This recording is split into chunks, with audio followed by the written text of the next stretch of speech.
A little slow tonight, isn't it?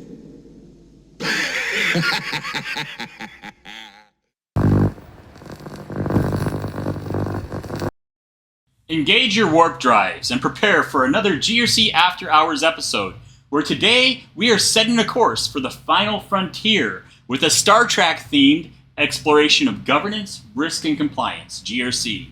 This is GRC After Hours, Star Trek Edition. Engage. In this episode, we'll boldly go with GRC where no organization has gone before. To boldly go where no one has gone before. We'll be bringing you our best GRC thoughts in the context of our favorite science fiction franchise, Star Trek. You want to go home and rethink your life? I want to go home and rethink my life. I'm Michael Rasmussen, the GRC Pundit and host, and I'll be your host this evening as I'm joined today by Sam Abadir of Krista.ai. Thanks for having me today. It's an honor to be here. I'm very excited about this. Excellent. You know, it's too bad, though, that founder of our company, John Michelsen, he's actually a big visionary. He'd actually have a really fun time talking about this and have some really good insights. Well, should I ask Scotty to beam him in here? Well, sure. Let's do that. Scotty, this is Captain Michael. Beam him in. Welcome, John. It's great to have you. Thank you. Look at that. Such a pleasure. Yes. Good to see you. Yeah. Here, have the comfortable seat here. Oh, thank you. So, this GRC After Hours is about those conversations we have in the evening around a cocktail or a drink or something. So, Sam, what did you bring us tonight?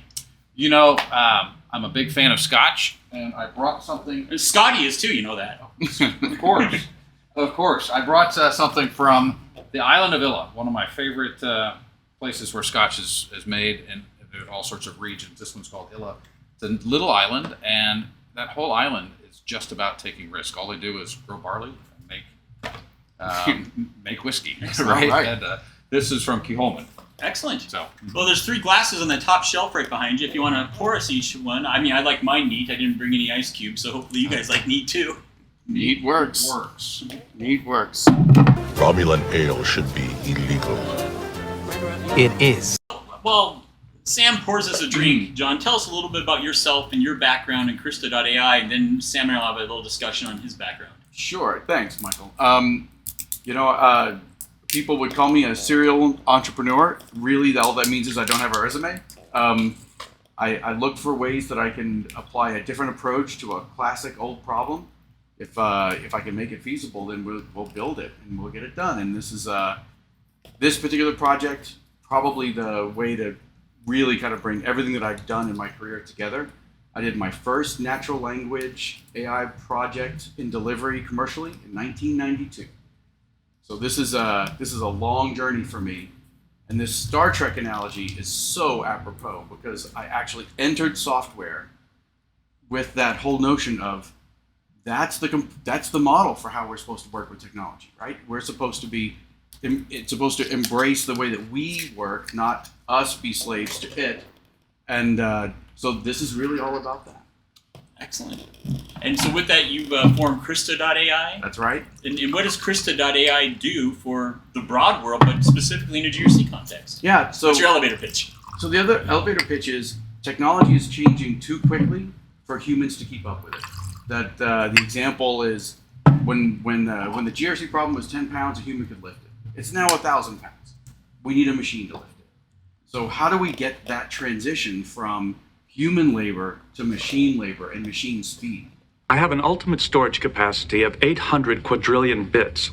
My total linear computational speed has been rated at 60 trillion operations per second. And the short answer is you've got software owning the outcome, orchestrating human capabilities, system capabilities, and AI capabilities. And those system and people capabilities are great to be orchestrated together today, and I think we could do a really good job of that.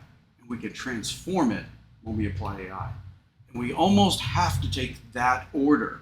We can't rush AI into an organization thinking it can transform anything when we're all doing things from tribal knowledge and we really barely can keep our heads about us.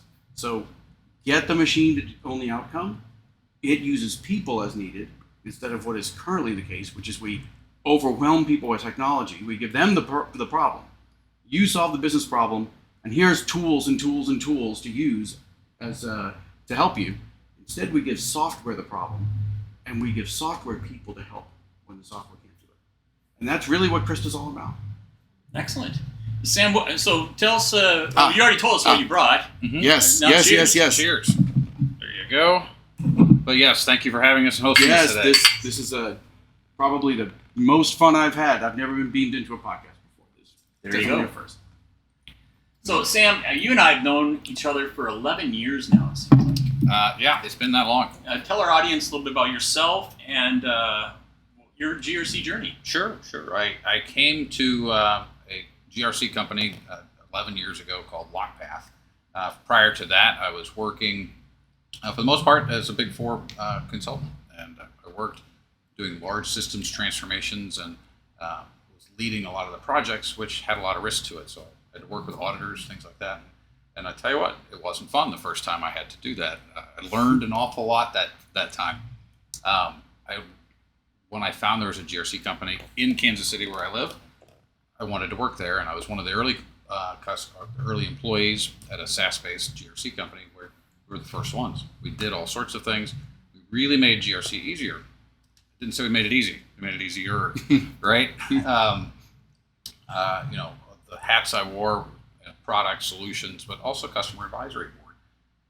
And I listened to things that the customers always said, right? And they had, no matter what the tool was, they had difficulty to consume all sorts of information, read through information, find needles in haystacks, document things, look for gaps. The GRC tools did a very excellent job once you got the data in, but not there.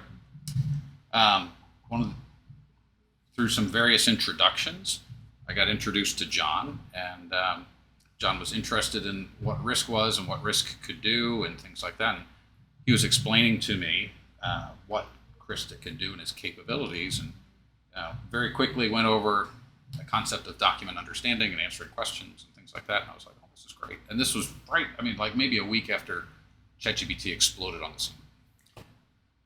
And I had a very simple question. I'm like, can I read through a giant set of documents and find answers to questions? And he goes, well, yeah. And I'm like, I can answer them in spreadsheets. And he goes, yeah. I'm like, I'll take the job. And I think there's a lot of people in the world who don't understand what GRC professionals have to do on a day-to-day basis and what are the barriers for them becoming incredibly successful. And a lot of those are just the amount of time it takes to achieve an outcome, whether that's answer an assessment or validate an assessment or go through an audit or understand how a new regulation is impacting their organization. And when I saw the power of what could be, the art of what could be with this in the GRC world, I was like, I'm going to jump in as quickly as I can. And that's how I got to here. Excellent. Mm-hmm. And this whole idea of artificial intelligence in GRC is what I call cognitive GRC. Mm-hmm. It's how do we leverage AI for governance, risk, and compliance. And Krista's definitely got some strong use cases there. On the flip side, we also have AI GRC, which is the governance, risk, and compliance of AI itself in the organization. Yes. And that's a challenge as well for organizations. It is. And in fact, we have a webinar coming up trying to figure out what do you do first. It's the chicken or the egg of AI. What do you do first, AI for GRC or GRC for AI? So thank you for joining me on this journey, this voyage of the Starship GRC, I guess we can call it. Now let's put and lock our engines into warp drive as we head forward into this journey together, looking at Star Trek and GRC. And in the words of Captain Picard, should we say engage? Yes. Engage. There we go. One of my favorite GRC quotes in Star Trek of all things of all time. This is the best quote ever. It's from Captain James T. Kirk, Season 2, Episode 20 of the original series. Here he is. He's in that executive boardroom meeting, and he's got Scotty and McCoy and Spock and Bones and himself there, and they're trying to decide whether they move forward with this mission. And Captain James T. Kirk says,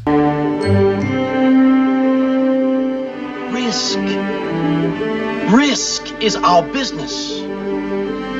That's what the Starship is all about. That's why we're aboard her. So in the realm of business, much like on the Starship Enterprise, risk is not just an inevitability, it's a necessity. Embracing risk is essential for innovation and growth. Let's explore some of these territories of risk management, to go boldly go. So how can organizations apply Captain Kirk's philosophy of embracing risk to drive innovation? I think that if you're looking at innovation is risk. I mean, if you want to have something new, you're taking a risk on doing it. I mean, John just said that he had started a number of companies, and every one of those he had a vision. Whether you thought it was a risk or not, it was a risk, and you had to go do that. And look today at barriers to risk, and a lot of those barriers are understanding how you're going to get from point A to point B. How are you going to bring something in new? Where's the time come in? Where does the effort come in? How am I able to do this? And I think that if we allowed people to get out of the mire of their work and into the creativity of their work, we'll see well-managed risks, probably to the point where people don't know they're really taking risk. It's just, I have the time, I have the opportunity, I'm going to go do this because I can, and we'll be able to win fast or fail fast. And both of those are very important. Right. But people don't have the time today to think about that. Time is so precious that if you're going to take a bet, you have to very much make it a calculated bet. Right. New innovation is new. Mm-hmm. New is risk because there's no path to follow. Mm-hmm. And we have to find our way as we go. And having a good sense of where the guardrails are helps to actually make you go faster and achieve the goal better. Increase warp speed. Of course. Exactly, right? In fact, you could, the Star Trek analogy is beautiful, isn't it? Because if you do have that visibility, that observability, then you can definitely go into warp speed. But if you don't, you're sitting amongst all of the asteroids. There's no way on, you're not getting out, right? You're certainly not going to engage warp drive and go at light speed. But once you do have that visibility, you can accelerate. And that's when things get really amazing. Yeah. And in a few companies that I've had the grateful opportunity to work with and people and some really great ideas, there was always that early challenge to find that path and to get to the visibility that we did not yet have. But once, you call it product market fit, by the way, when you're a VC looking at companies like mine, but once you see that, suddenly there's this incredible scale that's possible. And so all businesses are like that. Every product line is like that. Every team within a company is like that. It's exciting to see when you get to that point of having that visibility and knowing where you now can go where no man's gone before. Sorry. Oh, no, don't be sorry. That's what we're here for. Exactly. That's why we're aboard the Starship. So any idea on real-world examples where taking calculated risks has led to substantial growth for a company? I talk a lot about risk agility because we're so focused on risk resilience because what's happening now, how do we recover from this, how do we address all the bad things that are happening out there? But good risk management is also about seeing what's on the horizon. The horizon out there in space, like with the Starship, zooming forward. But we have to have that agility to go through scenarios and understand what's the best path forward for the organization, just like that Starship has to route its path and be able to navigate. And so risk agility, that foresight is absolutely critical. I've always been in a small company. I've started a number, and I've always been the little guy trying to make the big guy help transform, right? And it's a great place to be, but I'm always a risk to that big company that's making that bet. They even describe it that way. So when a huge partner of ours, who's, let's say, a BPO organization, they are an outsourcer of business processes for large companies, when they themselves are contractually obligated to reduce the cost of delivering that service, and here they are making an investment in my technology, they're doubling down the risk, right? They're in the short term increasing their risk of at least their financials getting a mess. And yet the promise of that is to deliver on that customer's process not only with great efficiency, but even increasing their customer satisfaction and improving their margin. So they have to make that bet, but it's not really a bet, right? They do as much math as they can. They investigate what the technology really can do. They find a path to trust a partner. They get that partner to co-own the outcome with them. And those are ways they try to reduce that risk. But this is happening every day in AI. Larger organizations are embracing smaller organizations that have really innovative technology to accomplish things they couldn't do before. Full of risk, but full of reward. So let's just think about how do we play those against each other, right? And which is exactly your space. Yeah. And to use that phrase again, to boldly go. That's right. Where no organization's gone before. So thinking of your organization as the Starship Enterprise, or pick your favorite starship, it could be Discovery or so many others. I'm an Enterprise guy. I am too. Although my favorite is the new series. I mean, I absolutely love Captain Pike. Yeah, totally. And it's just incredible, Strange New Worlds. And that's my absolute favorite series now. I love it. I'm still a James T. Kirk guy. Yeah, wow. That's a separate podcast all to itself. There it is. That's right. Thinking of your organization as a Starship Enterprise, every venture into new markets or the development of new products is akin to exploring uncharted space. The risks are high, but so are the potential rewards. Mm-hmm. They're high as well. GRC is the bridge crew, your captains, commanders, and lieutenants. We're navigating these risks and ensuring that the organization doesn't stray into a perilous nebula without a strategy. So, what are the keys to success in getting the right team on board for governance, risk, and compliance? And getting the executives engaged and actually be a part of that GRC, I should say. And then what's the right strategy, process, and technology? The first part is, what's the right personality to do that? You need somebody that has really foresight, right? There's a lot, and sometimes you don't see that. Sometimes people look at GRC as checking the box exercise. I'm trying to check the box in this and this and this, and that's really ignoring what risk really is. Risk is the ability to go do things faster, better, stronger, right? I mean, to use one of your famous analogies, how do you make race cars go faster, right? You give them bigger brakes, right? So that way you can go faster. You allow them to do risk.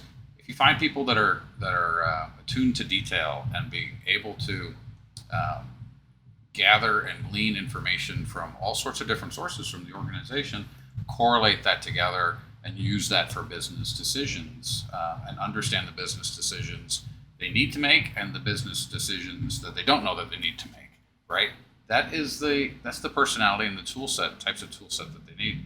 The problem, and we talked about 10 pounds and 1,000 pounds earlier, is regulations are growing so fast. Specialties are growing so fast that we need outsourcing. People are growing so fast that we need this. Demands from everybody else are growing differently. And talent is a short supply. Talent is hugely a short supply. Hugely a short supply. It's so much of a short supply. I did take a quick aside. I did a quick search on a job board, right? Not that I'm looking for. Yeah, John's no. I want to make sure he knows I'm looking for a job. And he's not looking for this job. Right. But I was looking for a job around third-party risk, and I found a job posting. It was for $90 an hour to read through SOC 2 reports and answer questions. I mean, that's almost I'm getting tired just thinking of it. I know. It's terrible. It's almost $200,000 a year just to do that, and they have to pay that much because it's hazard pay. It's talents in short supply. The number of risks are growing, the number of sources of risks are growing, and the amount of risk management keeps growing. You need the right people that can scale their mind, and the right tools to scale those people to do that. Mm-hmm. So, what is the importance of teamwork in that GRC leader, whether it's the CEO or chief risk officer, chief compliance officer, whoever's really leading that strategy, and engaging teamwork and managing GRC? Let's draw parallels with how the diverse crew of the enterprise works together to face challenges. I'm not interested in human interpersonal relationships. I just want to prove to Picard that I'm indispensable. So I think we can put in the question in this perspective. Which of the series of Star Trek really had the best teamwork and the best executive to be able to get collaboration across the team? So Picard always had the presence to see. I don't know. Maybe I've just made my vote, and now there's three different favorites. But he always seemed like nothing was going to shake him. We were going to be fine. And he seemed to manage risk quite well, right? Thank you very much. Engineering is where most of the risk came from. Well, unless it was from the outside of the ship pointed at it, right? It seemed like engineering and Geordi was always the one basically telling him the bad news. How long before the power drain becomes critical, Miss LaForge? Miss LaForge, how long do you estimate it will take? How much long? When can you begin the process? Miss LaForge, how much longer will it be? How long before we have warp power again? You started that question with a really good point. People in organizations so often, and especially as I end up an outsider looking into or trying to help larger organizations, so often they seem like they speak about each other like they don't have the same mission, but they all do have the same mission, right? They all have different roles to play, but in that one mission, I think that gets lost too often.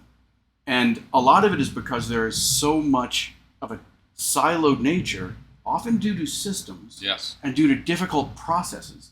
There seems to be a siloing effect that causes them to almost see not the lasers pointed at them or the explosion about to happen in the engine room. They don't see that as the risk. They see each other, their peer organizations, and so I think that we could do a lot to break that down for us to remember where the real risks are, and to work better that way. And I think the technology actually should be taking a part in it because it's part of the problem that caused that to begin with. So I think there's a lot to offer there. And when you think about it's really observability. So Picard was always listening to what Geordi had to say about what's going on. He was always needing to get a report. Where are shields? Where is you name it, right? It was always about proactively make sure I know what I need to know. And I think that is a fundamental premise behind GRC that there wasn't a single activity that happened that was worthy of making an episode. That it wasn't about, I need to understand the risks. I need clear understanding of where we are at. Somebody needs to be working on how do we get out of this. Someone's got to make a call, right? And that's all different roles across an organization. Yeah. So I see Picard as the right guy because I saw him do it way too often. Maybe it was even just a time of life thing because my dad watched a lot of the original Star Trek, and I ended up growing up on Star Trek Next Generation. I would agree with you. I think Picard and the Next Generation has got Star Trek Next Generation has got the strongest GRC team and collaboration out there. Do you have any thoughts? I'll take it a little differently. I'll go back to Kirk, right? Because Kirk would take risks often at the dismay of the rest of his team. He'd go head first into something after being told by everybody that it wasn't the right thing to do. But then what did everybody have to do? They had to get on board and follow the new direction and the leadership, and they collaborated quickly to achieve whatever goal that was. Now, luckily, it happened to be right there. But when you take that back to a business context, systems, people, departments, things like that, and many times, sadly, in GRC is a separate thing that collects stuff from everybody else, and they'll always say, "I'll lead the horse to water," versus helping actually, stop the imminent attack. So I'm going to go with Kirk because he would do that, and everybody else would follow right away, right in lockstep, without having to wait. Well, the systems were actually quite fast. They had everything they needed to go to. And they're using Krista.ai, right? They were. Yeah. well, actually, you came from the future to the past to bring Krista in. I come from right about here, approximately 900 years from now. I would love to have, but instead, I really have to say that actually I say this even outside this particular context, Michael. Krista AI, I'm just ripping off Gene Roddenberry. He actually solved this problem. We just needed to go do it. So I'll leave the jet propulsion part to Elon or to whoever's got that, right? NASA. The rest of that whole, and again, especially as epitomized by Next Generation, they really did, I think, solve for how do we have that conversational interface among humans, androids, and computers. Because you could hear a line of that TV show and not know whether it was a human, a computer, or an android talking to a human, a computer, or an android. And the funniest scenes are when two computers are talking to each other, right? So that is the model that caused Krista AI. So I didn't come from the future. I'm trying to rip off a guy from the past who I think got a really good line on the future. There you go. Right? I think that's really what's at. Now, not to cross phasers with you there, Sam, but Captain Kirk was that very cavalier, macho type risk taker. He was, and he wouldn't have survived like at Goldman Sachs. I remember in a 2007 Economist magazine article on Goldman Sachs, it was really about their risk culture and how they were very aggressive in taking risk.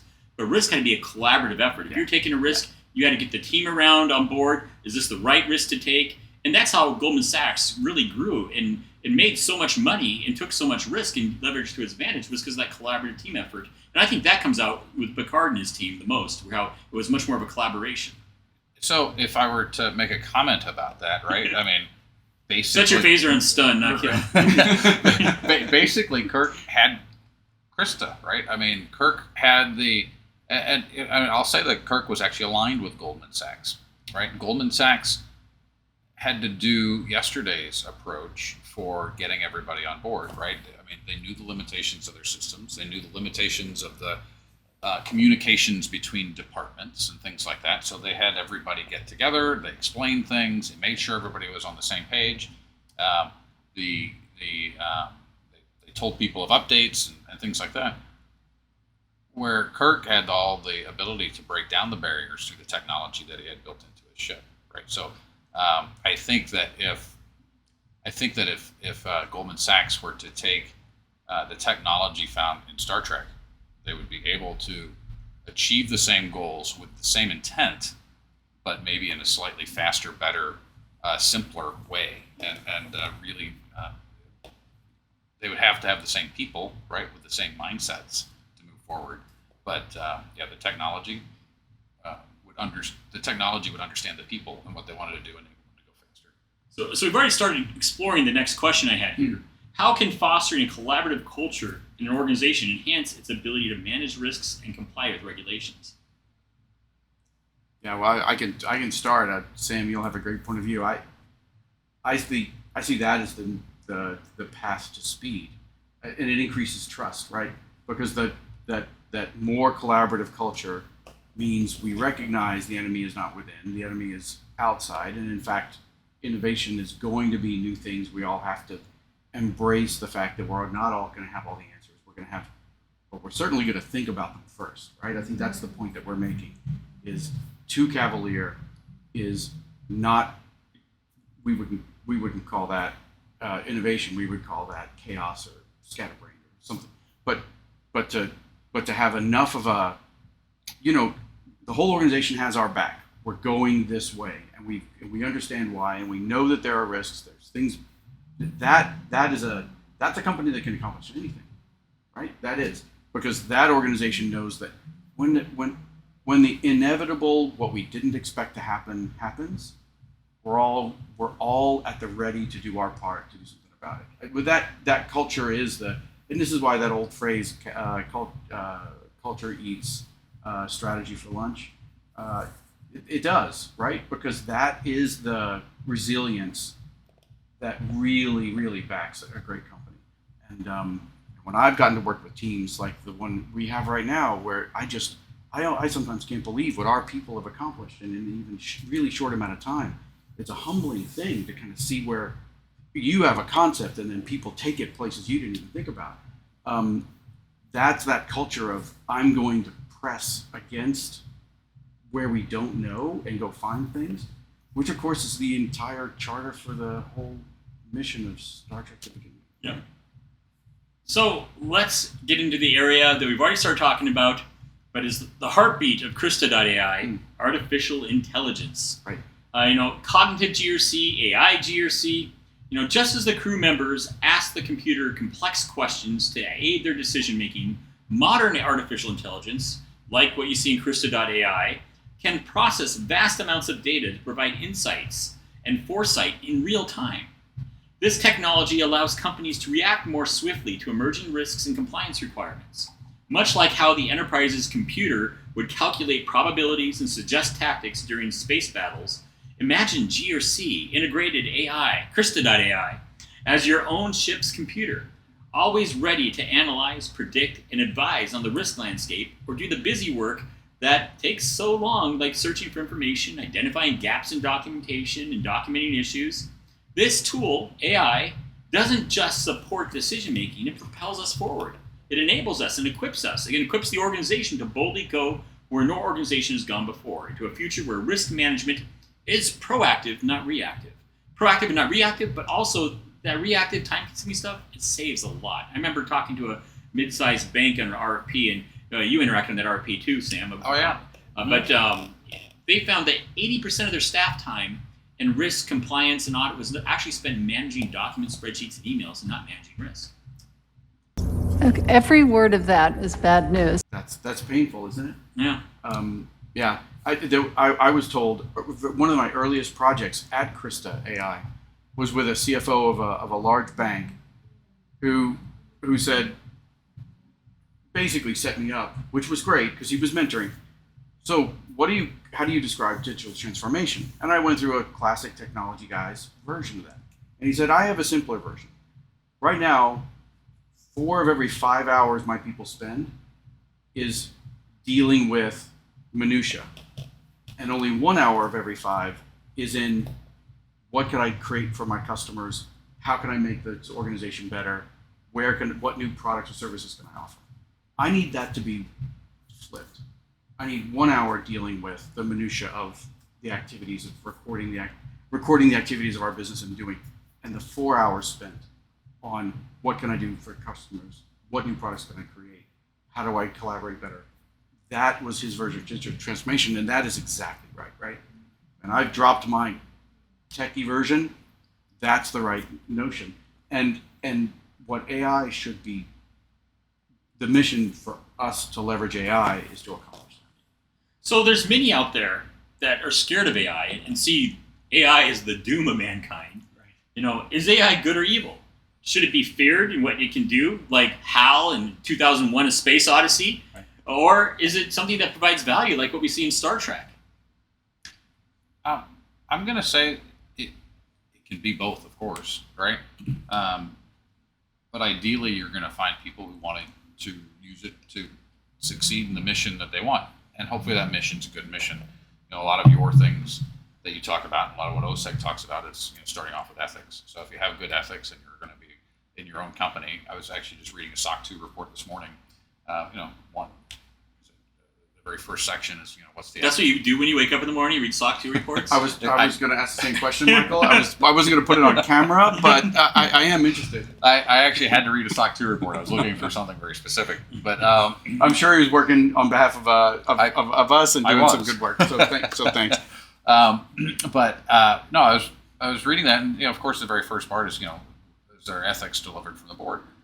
If you have a solid set of ethics, there's no reason that you're going to think that you're going to be using AI for something terrible, right? It's what's the ethics of your company and how are you going to be using AI for it? I mean, nobody asks that question when you're putting in SAP or Oracle or Workday or anything like that, or what's that? But they do ask that about AI.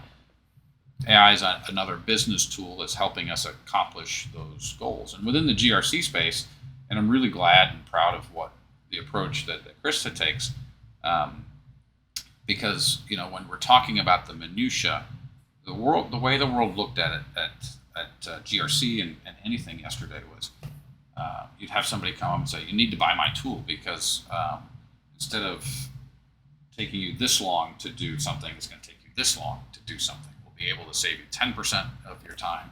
and you'll be able to recoup it over 6 years or something like that. And then after that, it's great. We actually don't replace tools, which is fantastic. We sit on top of tools.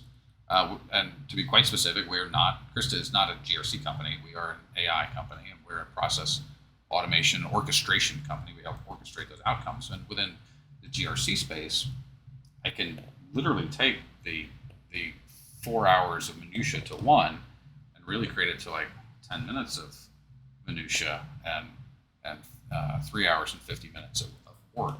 And that's really that ginormous digital transformation that's going to take the ethics statement that I was talking about earlier and allow you to basically put it on steroids. You can achieve your goals faster, better.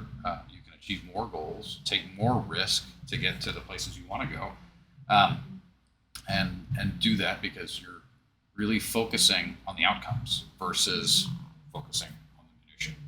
Yeah. So every capability can be used the way you just described, Krista, can be. And every capability could be weaponized into something. It could be used negatively.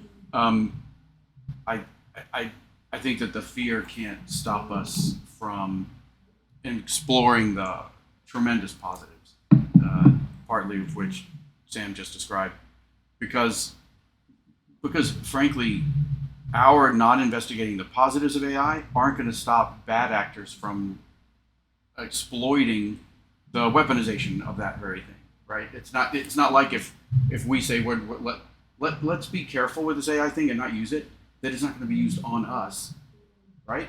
If in whatever negative fashion it could be. So I think being educated and enlightened and being in fact a great consumer and producer of AI is the best way to make sure that it is a positive, and it gives you a good awareness of its abilities. Therefore, you can assess better the risk of it actually being weaponized against you.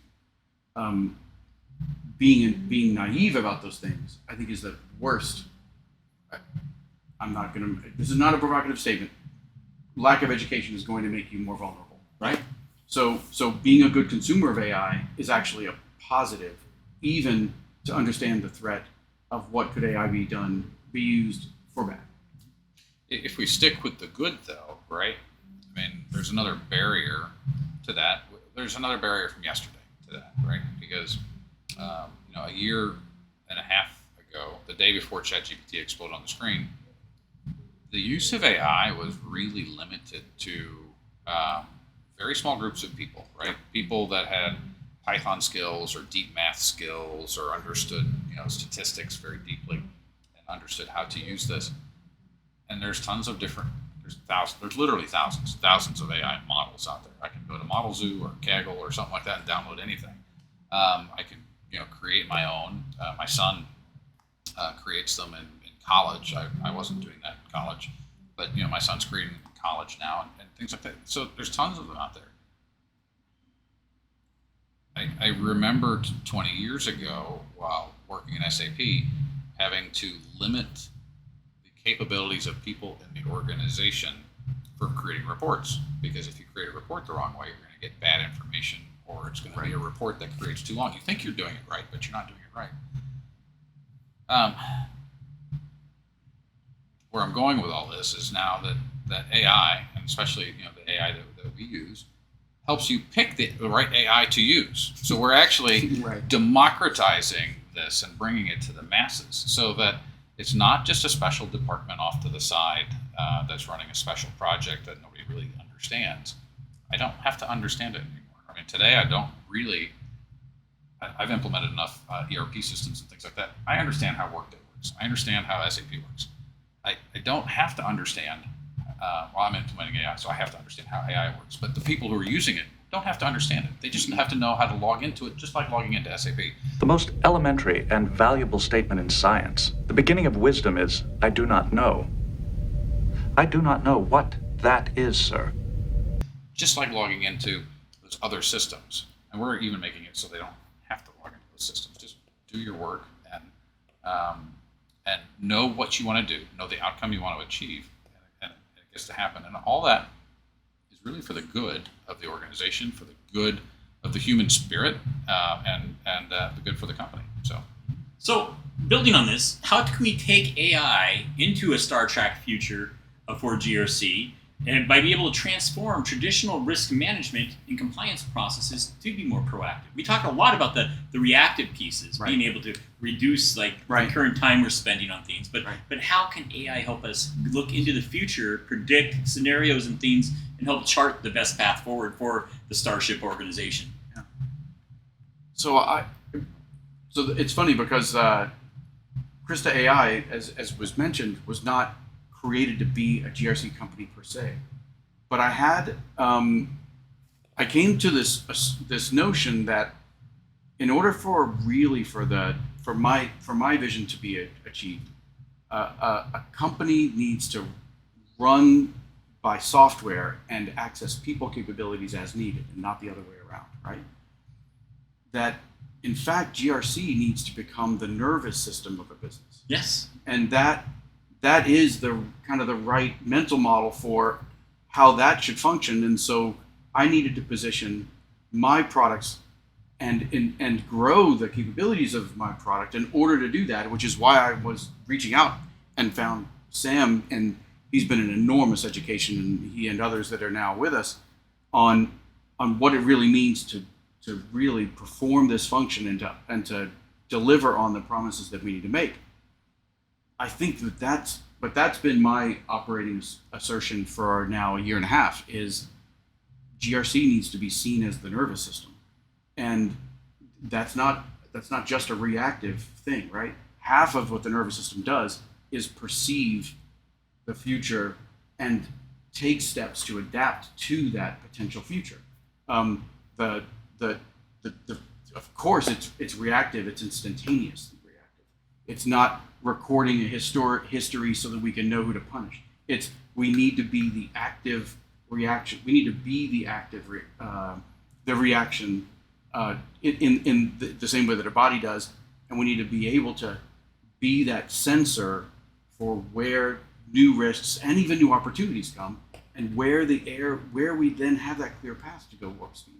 I think that's exactly where we continue to work, and where, Sam, as he leads our efforts in GRC, where can we and how can we help a company plot that path? So that's what we're working really hard to accomplish, and I'm really proud of that work, because I think it really is. It's funny because we literally have people tell us, why do you position yourself so much with GRC use cases when they're the most skeptical people in the organization? Why are you going to work with the people that are most skeptical in the organization? Well, fundamentally, they're the ones who really do have to become that nervous system of the business, and have to become that. Yeah. So there it is in a nutshell. That's what's gotten me really Star Trek level geeking out on how we can make something really transformative happen with AI introduced to the GRC space. If I'm going to expand a little bit more on that, right? I think you had asked too about how can we use AI to predict things, right? And that's kind of where John was going, right? But I mean, if I'm really going to get tactical into the predicting things, first I have to have a lot of data to predict things, and that's only one type of AI, right? So we need data, like from Star Trek, Next Generation. We do. Yes, we do. We need data. I'm with you. I'm totally. I got it. I got the reference. Data, if you can hear me, we need your help. We need we need the data, but to make predictions for the future. But sometimes the problem is getting the data, right? Getting that information. Sometimes, and I've said it before. Well, we have good data in Star Trek. We have his brother, the bad version. There was yeah. You may call me Lore.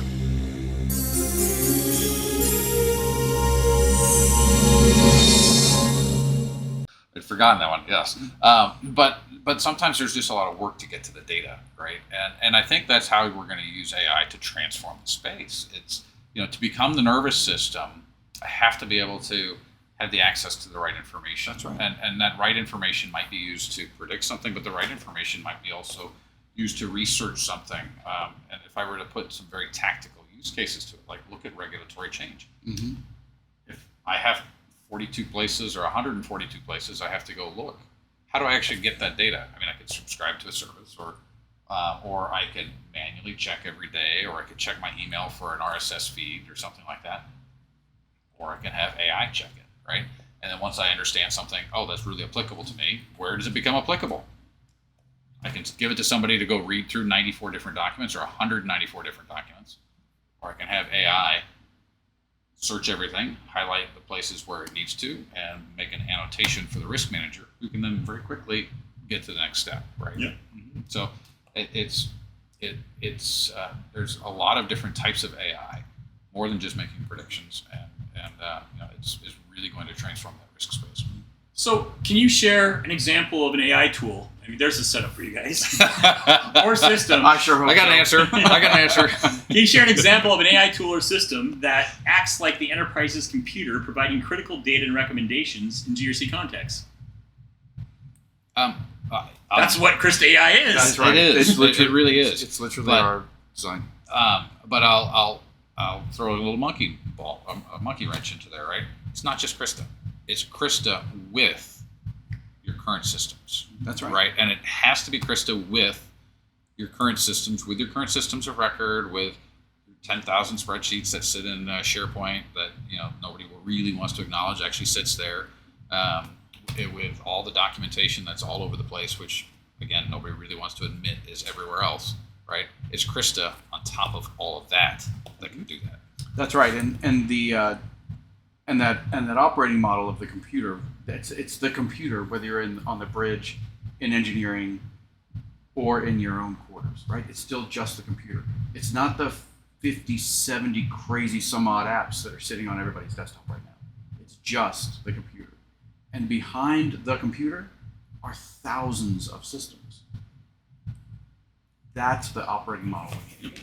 That's why Krista was built.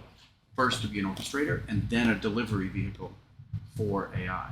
So that is where it really comes, and that's where people become free to be as powerful as it. Wouldn't it be so cool to just say, I want an Earl Grey tea, right?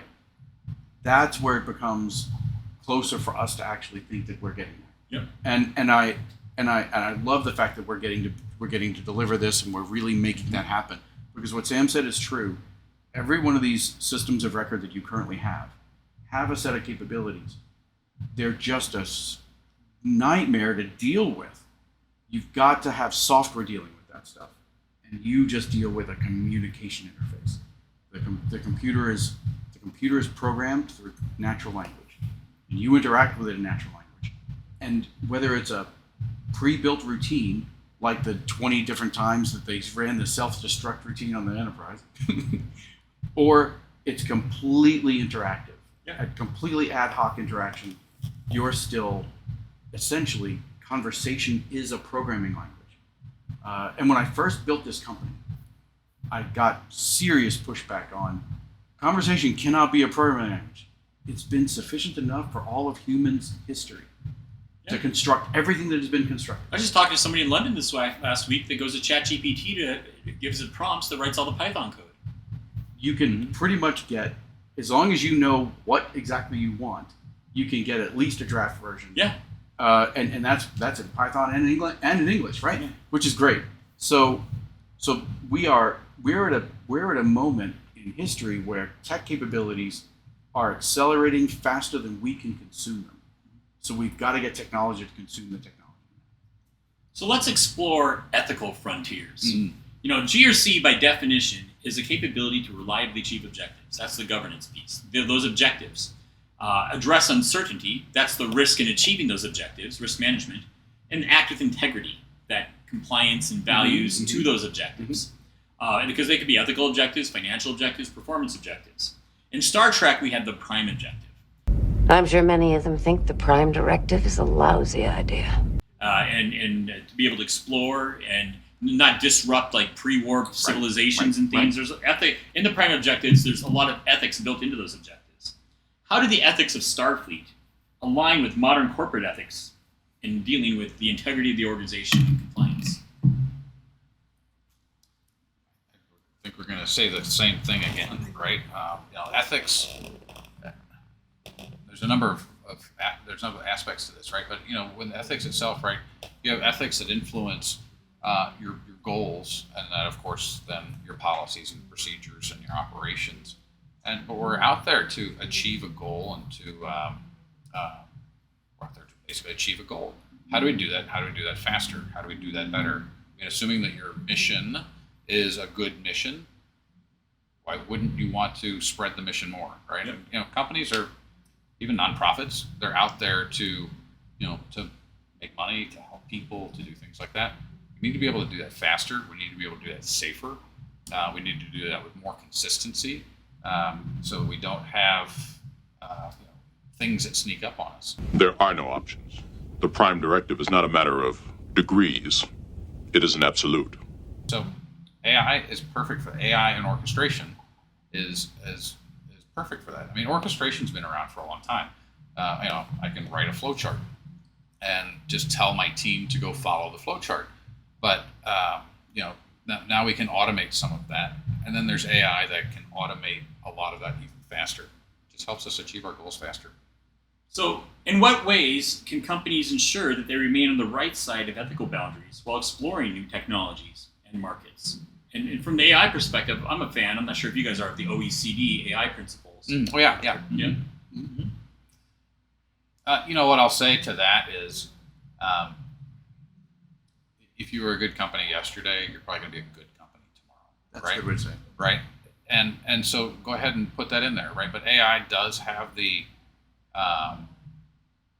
ability, and because of the speed of using something like ChatGPT, right, it has the ability just to do something so fast that maybe nobody will know. But with the free versions that are out there, even if you want to do something good, you might be unknowingly putting your company, your organization at risk. So, AI has to be governed, right? It has to be governed in a way where I'm not going to be releasing my secrets, or that I'm going to put the protections in place, that I'm not going to expose intellectual property or PII or PHI. I can't expose somebody's address just by like, hey, give me I could see somebody wanting to go through 1,000 different patients with addresses and conditions, just wanting to see, hey, is there some correlation between location and disease, and asking ChatGPT to do it. Now exposing all of that information to the internet. And they didn't realize they did that, but now all that information is out there being used to train other stuff. It has to be governed in a way and controlled in a way. You need those processes to help good people continue being good people. Right? You're not beating them with a stick or putting handcuffs on them. You're just putting up the guardrails so they can do the job with the tools that are actually up there. Beverly, the Prime Directive is not just a set of rules. It is a philosophy, and a very correct one. It's often a lack of awareness. Exactly. Or of a lack of judgment sometimes. It's like, oh yeah, I forgot, or I didn't realize that even this would be a data leakage opportunity or whatever. How can there be an order to abandon the Prime Directive? We coach our customers, for example, don't personify Krista to the point where you're trying to convince customers that Krista's an actual person. Let's get out of the, let's but that's a real thing. I think there's a legitimate ethical issue with, we don't want to personify AI to the point, and yes, the company's name is Krista. I, by the way, started a whole bunch of other companies. They all had female names. It wasn't on purpose to try to make Krista sound like a person, be so personified that, I'm not on the bandwagon of endowing AI with human-like rights kind of stuff. But I do actually see all of that stuff coming. And I think that that'll be a moral dilemma for us, because there'll be very passionate people who are thinking that that's appropriate, and there'll be equally passionate people thinking it's not appropriate. So I think we do have some of these things coming, but organizations can be really clear. This is an AI-based assistant, or this decision was made by AI, and make sure there's full transparency behind how that decision was made. even if it was made by a machine, it has to be explainable. We have, I think we named 15 different types of AI inside Krista, and of course the LLMs dominate the conversation, but Krista's existed since 2019, and we've built an enormous amount of AI capability. And there's a ton of AI capability on the market that is not generative AI in nature. Every one of those inside Krista is 100% transparent. And that's extremely important because it takes it away from the faith and trust conversation and puts it back where it belongs, in the math and statistics and business decision and risk management world, because that's exactly where it needs to be. Those things, I think, are the way that we can establish what is the right GRC for AI, because that gives us the opportunity to say, okay, this is appropriate use of AI. Making it sound like we have another person on the team called Krista is not, as an example. Just to add one more little piece to something John said. John had said that we coach our customers. I'll say that this starts pre-sales. I mean, during the sales process, when we're talking to auditors or third-party risk managers or compliance managers or people like that, we're telling them about the potential use cases and the opportunities and helping them dream of how their organization can be. We always tell them, Chris, is think about your first year out of college, risk professional, audit professional. You don't just send them off to go do an audit. You send them to go do the busy work, and then you work with them to understand what they saw and to make it better, and you coach them and make it better. Chris is the same thing. Chris is your first year's associate that is going through and running all of that type of stuff. And even though I'm forgiving her a little bit of our persona, but it is a first year persona that you have to mold and treat, and you begin to trust it more and more, and it gets better and better as it goes along. The funny part is that person out of uni thinks she understands how the world really works and knows the job. Krista doesn't come off as, hey, you can go sit over there, I'll take care of your company for you. But isn't it funny how? And I mean, I've had the opportunity to hire so many people, and we've all hired people, right? I'm sure most of you guys watch it. You see that person who maybe 2 weeks into the job realizes, why did I even get a degree? I have to go back to school again, basically. The real world, yeah. And every organization is so unique. No one could come out of uni and know exactly how to operate within an organization. But yeah, so there's definitely a we do describe Krista at times as your most annoying new employee. Do I annoy you? Again, not to personify, but to help you understand that How to there is treat a it. yeah, exactly. So in Star Trek, there's a lot of alien species, a lot of them, and they all have different cultures and different values and different perspectives, different physical makeup. Organizations face a lot of regulations and across a lot of different types of jurisdictions out there. And so how can understanding these unique languages and cultures around the world, just like in Star Trek, you had to understand all these different languages and cultures, how does that impact a GRC program? And what are some of the strategies, including AI, to address compliance and values across different cultures? We could probably build an intermission into this podcast because we could talk about that one forever. Yeah. Right? Well, let's keep it short. Yeah. So, if you think about, right, how these different departments have to work, I'll just throw in some simple examples, right? I mean, if you look at across different industries, they'll have a different name for third parties, suppliers, business associates, vendors, whatever that might be. And if you look at processors, controllers, things like that, and you have to be able to use the right language in the right context. There's other types of things such as, how much time off do I have? The different answer. It's a different answer if you live in California than if you live in France or than you live in Kansas, right? Same company could all have very different answers, and HR departments, compliance departments, people like that have to comb through all sorts of different regulations to be able to make sure that the policies, the procedures are right, that they're fair, that you're working within the rules that you have. That can actually be a nightmare. That can be a nightmare to document things and to do those types of things. But what if AI using, if I go to some technical, things like role-based access controls and Active Directory and even my phone's somewhere, but if I could pick up my phone and ask it, just be able to understand, if it's okay to understand my location, be able to answer all those questions in the right context at the right time for the right role, right? I mean, if you're the CEO and I'm a first-year associate, and we're both standing next to each other, that still might even have a different answer, right? You might have 17 weeks of vacation, and I might have 3, right? So it all has different context for whatever the situation is. Krista can filter through all that, and filter is probably not even the right word because filter suggests a whole set of rules. Krista can read and understand the context of all of that versus going through filters that have to change. Krista can read through the context of all of that, apply location, and be able to give you the right answer. And it's we're working with HR companies to do literally exactly that. Yeah. Bravo 6, going dark. Yeah, and with an interesting, just recently, an interesting healthcare company in Europe that has to communicate in 7 different languages, and everything they do has to be in 7 different languages.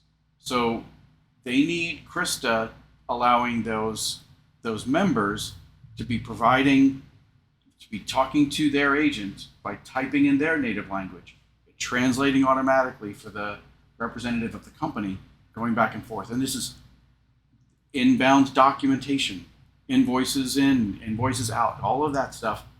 And yes, for every one of those different regions, different rules about what they can and cannot and how they are and are not supposed to operate.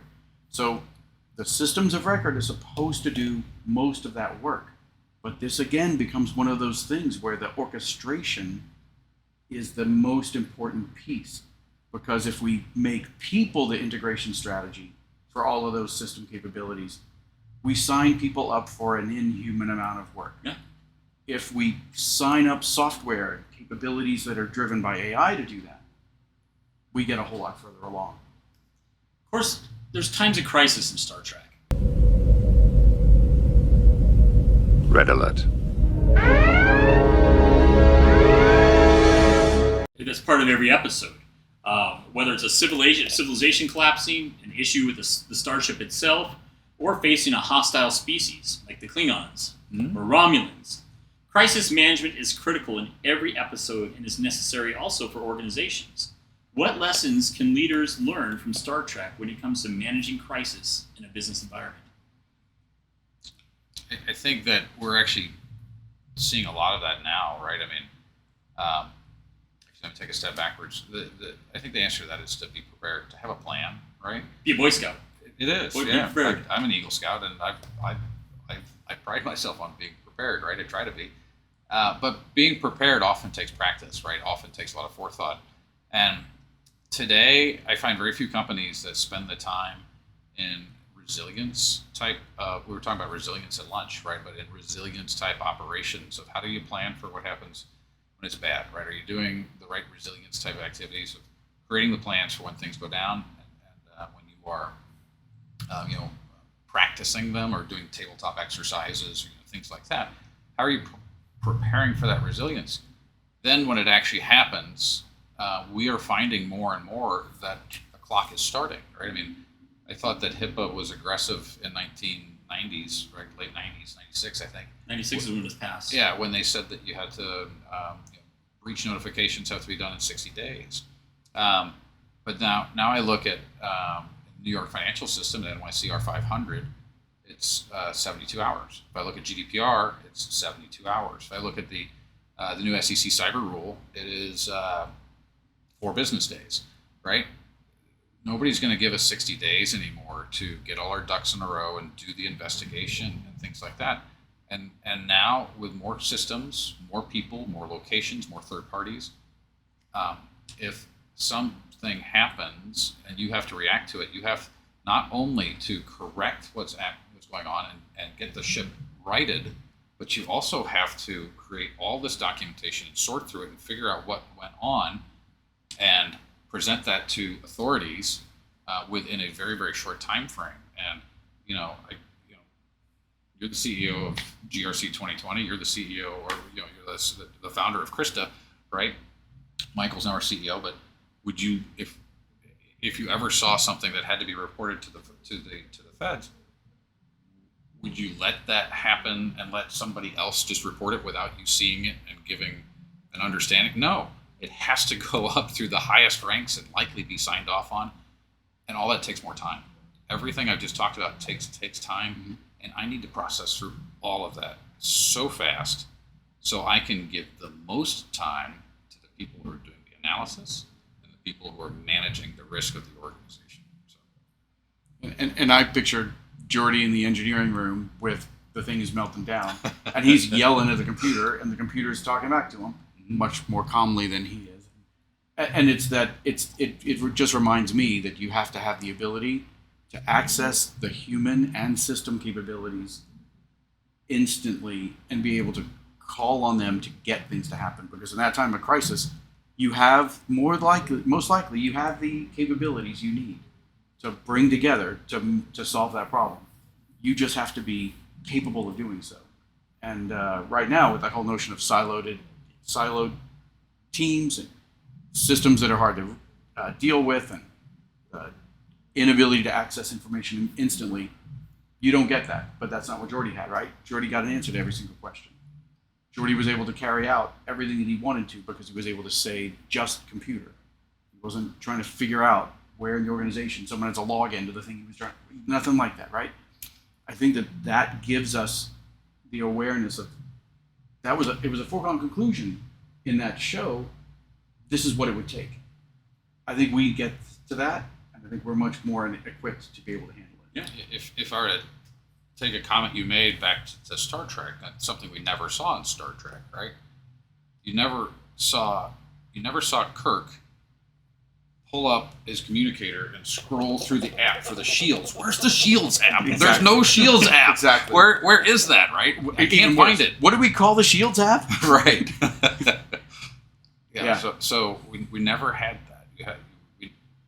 Technology has to understand people. Yeah. So my last area of discussion before we wrap up, I'm a science fiction fan, love all sorts of science fiction and fantasy and all this. You look around the room, I got lots of swords and things hanging up too. This is a playground for adults. Yeah. It's a lot. It's really it's a neat great. joint. Yeah. But in the world of science fiction, you've got Blade Runner. Blade Runner paints a very dark future, an environmental and social dystopia. While the future in Star Trek is very positive. It's green, it's socially cooperative. Obviously there's shows, so there's tension and resolution, there's conflict. But the future in Star Trek is very different from this new future of Blade Runner. Where are we headed? And what's the role of technology in helping direct that future? So I think it's definitely Star Trek. And I think that just like the comment I made about we can weaponize good things and make them bad, we could absolutely have a Blade Runner future. But I don't think that has anything to do with technology. I think it has to do with people and their relationship with people. I think it's completely independent. I guess it depends if you have an optimistic or pessimistic view of people. Most people are good. Some people aren't good, but most people are good. And you can watch TV every day, right? And you watch the news every night, and you can see, you can even see conflict and strife. But what's common is everybody is trying to do something for what they think is good, and AI can frankly help people get there better, or being able to spend more time thinking about things instead of ingrained in things. It allows more good to happen. So throughout our journey today, we explored how, like the various alien species and federations encountered by the Enterprise, different market forces, technology, and regulatory bodies can impact GRC strategies and organizations. We looked at how the principles of the United Federation and its Prime Directive can inspire a culture of compliance and integrity within organizations. And of course, we looked at AI and technology extensively. Thank you for joining us for this latest edition, not last, we're going to have a lot more, this latest edition of GRC After Hours. Again, I'm your host, Michael Rasmussen, and we have been joined by John Michelsen and Sam Abadir of Krista.ai. Do you need us to beam you back, or are you good? I like to hang out with you guys a little more, if that's okay. We still got some scotch to drink, Yeah. so yeah. Okay, so together we journeyed on this star-studded path. Remember that the spirit of Star Trek is not just about exploring new worlds, but also about facing the unknown with courage and teamwork. Let that spirit guide your GRC journey as you navigate the galaxies of governance, risk management, and compliance. If you like this episode, don't forget to like and subscribe here on YouTube so you can stay up to date with future episodes and announcements. For now, we'll leave you with a small clip from Martin Scorsese's satire masterpiece, After Hours. Until next time. Give the check. It's on the house. Really? Sure, what the hell? Different rules apply when it gets this late, you know what I mean? It's like after hours.